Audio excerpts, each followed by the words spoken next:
이따위 음식을 우리 애들에게 먹이다니. 당신 제정신이야? 학부모 회의에서 강하게 항해받던 한국인 어머니가 학교 급식 문화를 송두리째 바꿔버린 사건이 있었습니다. 어떻게 평범했던 한국 엄마는 머나먼 미국 시골 마을에서 이러한 일을 하게 되었을까요? 오늘의 놀라운 사연을 지금부터 시작합니다. 안녕하세요. 한국에서 평범한 주부로 살다가 남편의 갑작스러운 발령으로 미국 엘라베마주 헌츠빌 외곽으로 이사오게 됐습니다. 넓은 도로와 끝없이 펼쳐진 하늘, 그리고 무엇보다 한국인을 찾아보기 어려운 동네의 풍경이 저를 외롭게 했어요.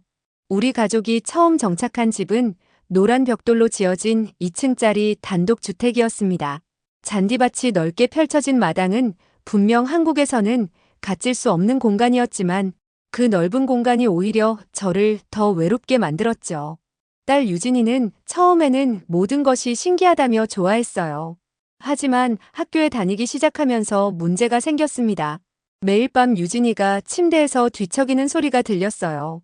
어느 날 밤 조심스레 물어봤죠. 유진아, 요즘 학교는 어때? 뭐가 힘들어? 유진이는 망설이다가 작은 목소리로 대답했습니다. 엄마, 저 학교 점심 못 먹겠어요. 냄새도 이상하고 맛도 없어요. 그날 밤 유진이의 말을 듣고 나서야 알게 됐어요. 딸아이가 매일 점심을 거의 먹지 않고 있었다는 사실을요. 유진이의 말에 따르면 학교 급식은 기름진 피자와 햄버거, 그리고 달달한 디저트가 주를 이루었고 채소는 대부분 익힌 상태의 옥수수나 감자뿐이었습니다. 한국에서 신선한 반찬과 국을 먹던 유진이에게는 너무나 낯선 식단이었죠. 다음 날 아침 큰 결심을 했습니다. 유진아, 내일부터는 엄마가 도시락 싸줄게. 유진이의 표정이 환하게 밝아지는 걸 보며 저도 모르게 미소를 지었어요. 하지만 곧 현실적인 문제가 떠올랐습니다. 이곳에서 한국 식재료를 구하는 건 엄청나게 어려운 일이거든요. 우선 근처 마트부터 둘러봤지만 김밥에 필요한 재료는 찾을 수 없었습니다. 실망스러운 마음으로 집에 돌아와 인터넷을 뒤지기 시작했어요. 그러다 발견한 온라인 한인 커뮤니티에서 소중한 정보를 얻었죠. 2시간 거리에 있는 애틀랜타에 한인마트가 있다는 것을 알게 되었습니다. 주말이 되자 서둘러 애틀랜타로 향했어요. 2시간 넘게 운전에 도착한 한인마트는 주부인 저에겐 마치 보물창고 같았습니다. 김 단무지, 맛살 그리고 참기름까지 모든 재료가 그곳에 있었죠. 마트 안에서 만난 한인들과 반갑게 인사도 나누며 오랜만에 한국어로 대화하는 너무나 기뻤습니다. 그날 저녁 모든 재료를 정성스럽게 준비했어요. 밥을 지어 참기름을 넣고 식히고 당근과 시금치를 데쳐 무쳤습니다. 잠든 유진이를 바라보며 내일 아침이 기다려졌어요. 한국을 떠나온 후 처음으로 진짜 집에 있는 것 같은 느낌이 들었습니다. 다음 날 아침 일찍 일어나 김밥을 말기 시작했습니다. 고소한 참기름 냄새가 부엌에 가득 퍼졌어요. 얇게 부친 계란, 노랗게 무친 단무지, 초록색 시금치가 어우러진 김밥을 돌돌 말았죠. 유진이는 제가 도시락을 싸는 모습을 신기한 듯 지켜보더니 환하게 웃었습니다. 엄마, 이거 친구들이 좋아할까요? 제 마음이 살짝 무거워졌습니다. 한국에서는 흔한 김밥이지만 이곳 엘라베마에서는 너무 이질적인 음식일지도 모른다는 생각이 들었거든요. 하지만 유진이의 기대에 찬 표정을 보니 그런 걱정은 잠시 접어두기로 했습니다. 물론이지. 엄마가 특별히 맛있게 만들었으니까. 학교에 유진이를 데려다주며 괜히 마음이 불안했어요. 학교 시간이 다가올수록 초조해졌고 마침내 유진이를 데리러 갔을 때는 가슴이 두근거렸습니다. 그런데 뜻밖에도 유진이가 활짝 웃으며 달려왔어요. 엄마, 친구들이 제 도시락 너무 신기해했어요. 다들 한 입씩 먹어보고 싶대요. 그날 이후로 유진이의 학교 생활은 완전히 달라졌습니다. 김밥 소녀라는 별명도 생겼고 점심시간마다 친구들이 유진이 주변으로 몰려들었죠. 제가 김밥을 조금 더 많이 싸주기 시작하자 유진이는 친구들과 나눠 먹으며 금세 인기인이 되었습니다. 어느 날은 유진이가 학교에서 있었던 일을 신나게 이야기했어요. 엄마, 오늘 리사가 김밥이 맛있다고 자기 엄마한테도 말했대요. 그리고 선생님도 맛보고 싶다고 하셨어요. 점점 더 많은 친구들이 김밥에 관심을 보이자 저는 다양한 종류의 김밥을 만들기 시작했습니다. 참치 김밥, 불고기 김밥, 심지어 아이들이 좋아할 만한 치즈 김밥까지요. 한국에서는 흔한 재료들이 이곳에서는 귀한 보물 같았지만 2시간 거리의 애틀랜타 한인마트를 정기적으로 방문하며 필요한 재료들을 구했습니다. 그러던 중 학교에서 글로벌데이 행사를 연다는 소식을 들었어요. 각국의 문화를 소개하는 부스를 운영하는 행사였죠. 유진이가 설레는 표정으로 말했습니다. 엄마, 우리도 김밥 부스 할 수 있을까요? 처음에는 망설였습니다. 그동안 조용히 딸아이의 도시락만 챙겨주던 제가 갑자기 학교 행사에 참여한다는 건 큰 도전이었거든요. 하지만 유진이의 간절한 눈빛을 외면할 수 없었습니다. 글로벌데이 준비를 위해 교회에서 만난 마이클리의 도움을 받았어요. 한국계 이세인 마이클은 영어도 유창하고 현지 문화도 잘 알고 있어서 큰 힘이 되었습니다. 그는 김밥 시연을 위한 포스터도 만들어주고 필요한 준비물 목록도 영어로 정리해 주었죠. 글로벌데이 당일 학교 체육관에 마련된 우리 부스 앞에는 긴 줄이 생겼습니다. 아이들은 물론 선생님들까지 김밥 만들기 체험에 참여했어요. 제가 김 위에 밥을 펴고 여러 재료를 올린 다음 돌돌 마는 모습을 보며 사람들은 감탄사를 연발했습니다. 와, 정말 예쁘네요. 이렇게 여러 가지 색깔이 한 번에 들어가다니. 그날 행사는 대성공이었습니다. 학교 교장 프랭크 힐까지 우리 부스를 방문해 김밥을 맛보더니 엄지를 치켜 세웠죠. 유진이는 그날 밤 잠들기 전 제게 말했습니다. 엄마, 오늘이 제 인생에서 가장 자랑스러운 날이었어요. 그 말을 듣는 순간 한국을 떠나 이곳에 온 모든 어려움이 보상받는 느낌이었습니다. 글로벌데이 이후 김밥의 인기는 학교 전체로 퍼져나갔습니다. 교실마다 김밥 파티라는 이름으로 유진이의 도시락을 함께 나눠 먹는 문화가 생겼어요. 저는 매일 아침 더 많은 양의 김밥을 싸게 되었고 때로는 유진이의 반 아이들 모두가 맛볼 수 있을 정도로 준비했습니다. 그런데 어느 날 예상치 못한 전화를 받았어요. 학교 영양사 올리버 브룩스였습니다. 서부인 학교에서 점심 식사에 관해 이야기를 나누고 싶습니다. 내일 오후 3시에 시간 되시나요? 가슴이 철렁 내려앉았습니다. 혹시 제가 도시락을 너무 많이 보내서 문제가 된 걸까요? 아니면 위생 문제라도 있었던 걸까요? 불안한 마음으로 약속 시간을 기다렸죠. 다음 날 학교에 도착하자 올리버는 생각보다 젊고 날카로운 인상의 남성이었습니다. 그는 저를 사무실로 안내하며 시작했어요. 서부인, 솔직히 말씀드리자면 처음에는 외부 음식이 학교 급식 규칙에 어긋나는 것이 아닌가 우려했습니다. 하지만 아이들의 반응을 보고 생각이 바뀌었어요. 올리버는 컴퓨터 화면을 보여주며 계속했습니다. 이건 지난 한 달간의 급식 잔반율 데이터입니다. 특히 주목할 부분은 여기에요. 화면에는 그래프가 떠 있었고 김밥 도시락이 학교에 등장한 이후 급식 잔반율이 눈에 띄게 줄어든 것을 볼 수 있었습니다. 올리버는 설명을 이어갔어요. 유진이가 김밥을 가져오기 시작한 이후 다른 아이들도 급식에 대한 관심이 높아졌어요. 특히 채소 섭취율이 증가했고요. 저희가 오랫동안 해결하지 못했던 문제였죠. 제 얼굴에 미소가 번졌습니다. 올리버는 의외의 제안을 했어요. 서부인, 혹시 학교 다문화 급식 프로그램에 참여해 주실 생각 없으신가요? 9월 1회 정도 한국 음식을 소개하고 가능하다면 조리법도 가르쳐 주시면 좋겠습니다. 그 제안은 제게 큰 기회였습니다. 단순히 딸의 도시락을 준비하는 것을 넘어 이 지역사회의 한국 문화를 알릴 수 있는 기회였죠. 기쁜 마음으로 수락했어요. 그런데 모든 사람이 이 변화를 반기는 것은 아니었습니다. 며칠 후 페이스북 학부모 그룹에서 논란이 시작되었어요. 학부모 대표 클레어 존슨이 올린 글이 발단이었습니다. 외국 음식을 우리 아이들에게 강요하는 것이 적절한가요? 이상한 냄새와 생소한 재료들. 우리 전통 급식을 지켜야 하지 않을까요? 그 글에 댓글이 폭주했습니다. 일부 학부모들은 클레어의 의견에 동조했고 다른 이들은 문화적 다양성을 지지했어요. 저는 그 논쟁을 보며 가슴이 아팠습니다. 단지 제 딸이 좋아하는 음식을 싸주었을 뿐인데 이런 큰 논란이 될 줄은 몰랐거든요. 더 충격적인 일은 그 다음 날 일어났습니다. 유진이가 울면서 집에 돌아온 거예요. 엄마, 오늘 엠마가 저랑 같이 앉지 않겠대요. 엠마 엄마가 김밥 냄새가 싫다고 엠마한테 말했대요. 딸아이의 눈물을 닦아주며 마음이 무너졌습니다. 제가 한 일이 유진이에게 상처를 줄 수도 있다는 생각에 괴로웠어요. 그날 밤 김밥 도시락을 계속 보내야 할지 고민했습니다. 다음 날 아침 유진이가 제게 말했습니다. 엄마, 오늘은 김밥 안 싸도 돼요. 그냥 샌드위치로 할게요. 그 말을 듣는 순간 가슴이 아팠지만 유진이의 결정을 존중해주기로 했어요. 샌드위치를 만들면서도 마음이 무거웠습니다. 저희가 이곳에 적응하기 위해 한국의 정체성까지 포기해야 하는 걸까요? 그날 오후 학교에서 급식위원회 회의가 소집되었다는 연락을 받았습니다. 학부모 대표 클레어 존슨이 공식적으로 문제를 제기했다고 했어요. 회의 참석 요청을 받은 저는 불안한 마음으로 학교로 향했습니다. 회의실에 들어서자 긴장된 분위기가 느껴졌어요.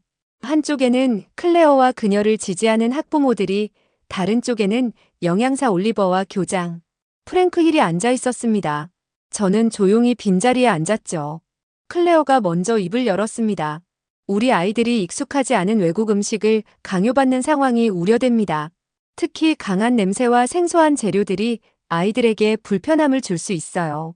그녀의 말에 몇몇 학부모들이 고개를 끄덕였습니다. 이어서 클레어는 제게 직접 물었어요. 서부인, 왜 굳이 그런 특이한 음식을 학교에 가져와야 했나요? 우리 문화에 맞춰주셨으면 합니다. 순간 가슴이 철렁 내려앉았습니다. 무슨 말을 해야 할지 막막했어요. 그때 영양사 올리버가 끼어들었습니다. 잠시만요, 클레어.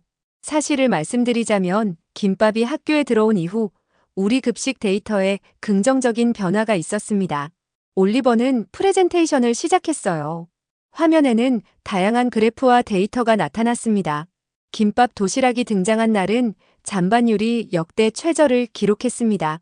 또한 아이들의 채소 섭취율이 2배 이상 증가했어요. 이건 우리가 수년간 해결하지 못했던 문제입니다. 올리버의 발표에 회의실이 조용해졌습니다. 그는 계속해서 김밥의 영양학적 가치에 대해 설명했어요. 김밥 한 줄에는 탄수화물, 단백질, 그리고 다양한 채소가 모두 포함되어 있습니다. 완벽한 균형 잡힌 한 끼라고 볼 수 있죠. 설명을 듣던 학부모들 사이에서 작은 소란이 일었습니다. 클레어는 여전히 불만족스러운 표정이었지만 다른 학부모들의 표정이 조금씩 바뀌는 게 보였어요. 그때 교장 프랭크 힐이 제안했습니다. 서부인, 혹시 학부모들에게 김밥이 무엇인지, 어떻게 만드는지 직접 설명해 주실 수 있을까요? 갑작스러운 제안에 당황했지만 용기를 내어 자리에서 일어났습니다. 떨리는 목소리로 이야기하기 시작했어요. 김밥은 한국에서 가장 대중적인 도시락 음식입니다. 아이들이 소풍 갈 때, 어른들이 여행 갈 때 누구나 즐겨 먹는 음식이죠. 김이라는 해조류에 밥과 다양한 채소, 그리고 단백질을 넣어 말아요. 떨리던 제 목소리가 점점 안정되었습니다. 김밥이 얼마나 영양가 있고 건강한 음식인지, 한국 사람들에게 어떤 의미가 있는지 진심을 담아 설명했어요. 저는 단지 제 딸이 고향 음식을 그리워해서 도시락을 싸주기 시작했을 뿐입니다. 다른 아이들에게 강요할 의도는 전혀 없었어요. 하지만 아이들이 좋아하고 나누고 싶어 한다면 그건 자연스러운 문화 교류라고 생각합니다.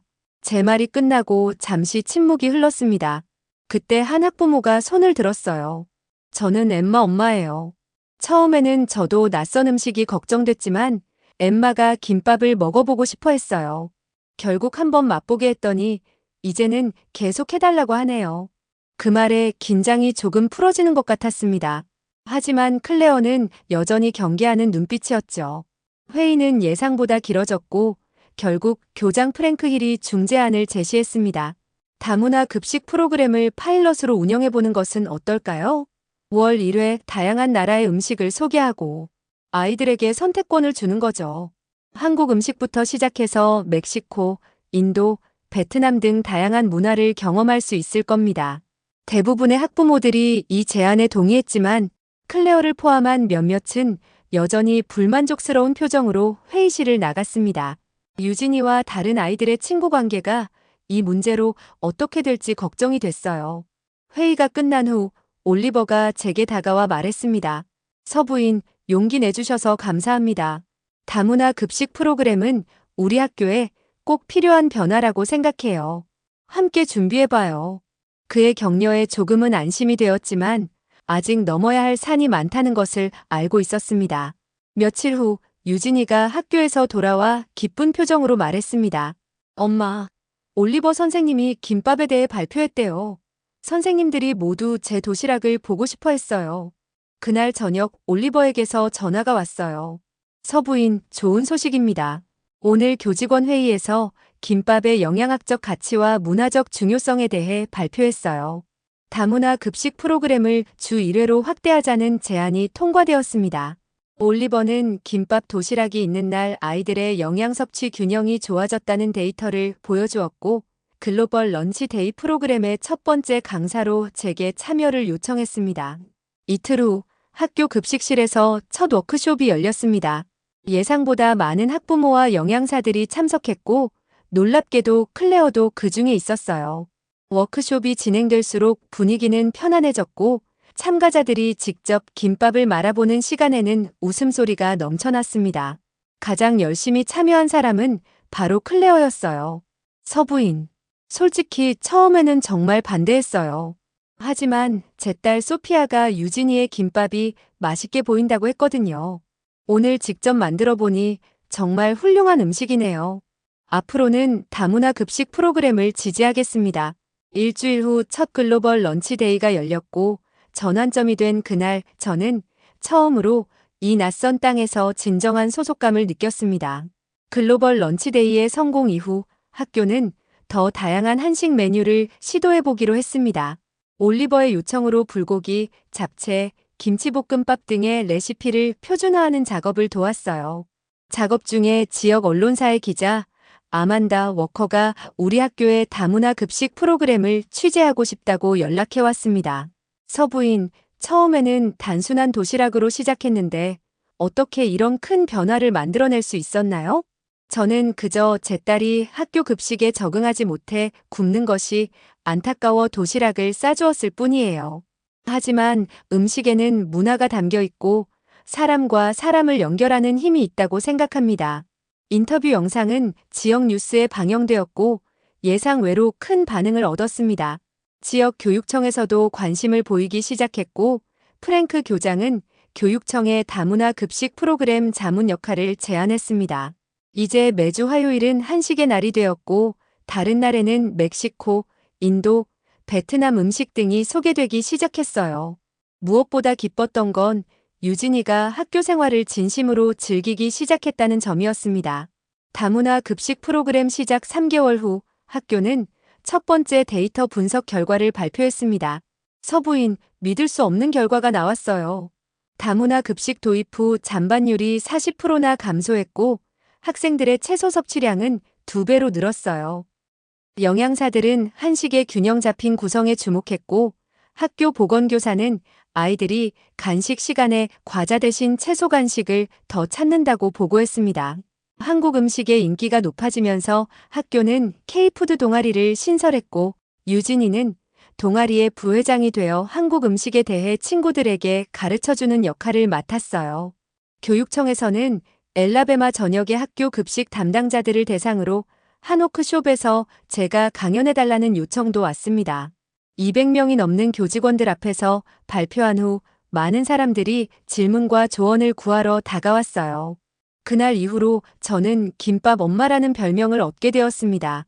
처음에는 쑥스러웠지만 점점 그 이름이 자랑스럽게 느껴졌어요. 다문화 급식 프로그램이 시작된 지 6개월 후 학교에서 문화 다양성을 축하하는 날 행사가 열렸습니다. 한국 부스에서는 제가 준비한 김밥과 떡볶이가 금세 동이 날 정도로 인기였어요. 유진이는 무대에 올라 한국 문화에 대해 자신 있게 발표했습니다. 저는 한국에서 온 유진이에요. 제 엄마가 처음 김밥 도시락을 싸주셨을 때 그게 우리 학교를 바꿀 줄 몰랐어요. 클레어는 학부모 대표로 무대에 올라 소감을 나누었습니다. 처음에 저는 변화를 두려워했습니다. 하지만 민정 씨의 김밥을 통해 중요한 교훈을 배웠어요. 다양성은 우리를 더 풍요롭게 만들어준다는 것을요. 얼마 후 유진이는 학교 신문 에세이 공모전에서 우리 엄마의 김밥 도시락이라는 제목의 글로 1등을 차지했고, 저는 지역교육위원회의 문화다양성 자문위원으로 초청받았습니다. 이제 저는 김밥 엄마라는 이름이 자랑스럽습니다. 낯선 땅에서 시작된 우리 가족의 여정은 새로운 단계로 들어섰고, 이 지역사회의 일원으로 온전히 받아들여졌다는 느낌이 듭니다. 유진이가 학교에서 돌아와 물었습니다. 엄마, 내일은 어떤 도시락을 싸줄 거예요? 웃으며 대답했습니다. 내가 좋아하는 참치 김밥을 싸줄게. 친구들과 나눠 먹을 수 있게 많이 준비할게. 이제 저는 음식이 단순히 배를 채우는 것 이상의 의미가 있다는 것을 알게 되었습니다. 음식은 문화이고 사람과 사람을 이어주는 다리입니다. 오늘의 사연은 여기까지입니다. 사연 재미있게 보셨다면 구독과 좋아요 한 번씩 눌러주시면 감사하겠습니다. 감동살롱은 더 따뜻하고 감동 있는 사연으로 찾아뵐게요. 항상 행복하세요.